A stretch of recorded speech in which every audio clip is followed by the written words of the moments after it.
Okay, some of the common points that perhaps one needs to pay attention when he goes to a wedding, perhaps Khatuna, if we can remind ourselves, a wedding is meant to be that all the guests are coming to make khatan and kalla.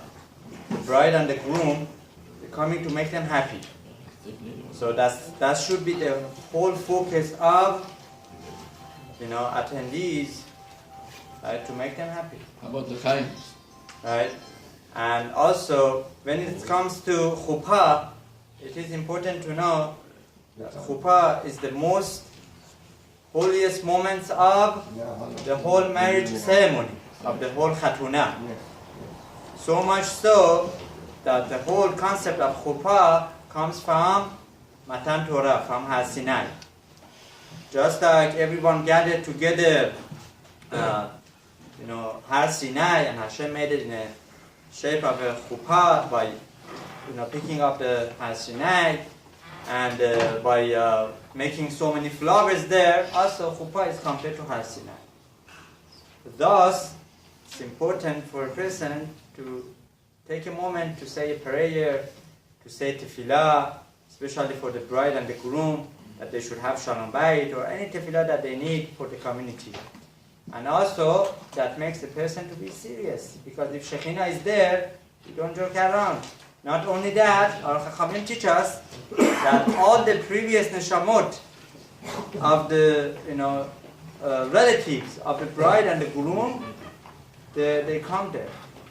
They come there, and so that's the very holy moment. Okay, so because of this, in Eretz Israel, right, they do the right minhag, everyone stands up. Right? And the whole concept of Eid and the chairs and all that, unfortunately, is not even a Jewish concept. And this has been adopted from Christianity, unfortunately. But Baruch Hashem, we can still come to control it a little bit by making men and women separate. So those who are strict, they go according to the original halakha, and they stand up the whole time of chuppah. Stand up because of the kavod of the Shekhinah, because it's compared to Har Sinai, and just like all the Jews were standing up, so too should be the chuppah ceremony. So as we go to the after chuppah ceremony, a person needs to be careful. There are many times lots of food available there.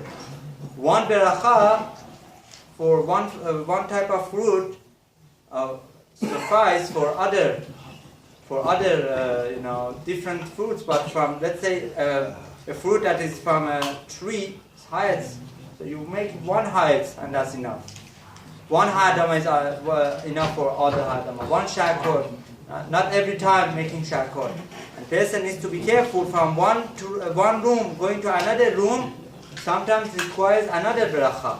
The person needs to be careful. And if a person wants to really be mishtatef, be involved with the wedding, and he's there and he's eating bread, he needs to make sure to make khatan and kalla happy. Because by coming there and enjoying from the seudah and not making khatan and kalla happy, then a person has not done the mitzvah in the best way possible. So by going dancing in front of khatan kalla, making sure to make them happy or to say some good words. Oh, you got such a good bride, you got such a good groom, the best. Right? You could fulfill this mitzvah. Right? And last but not least, a person needs to be careful not to take or eat too much food. There are many people, even in our community, that they're hungry. And unfortunately, they don't have enough food. And perhaps a person needs to be extra careful what he orders. By ordering too much, you make people to eat too much, unfortunately. And many people come complaining, we got a stomachache. Why? By eating too much. As Harambam says, most of the sicknesses come because of eating too much.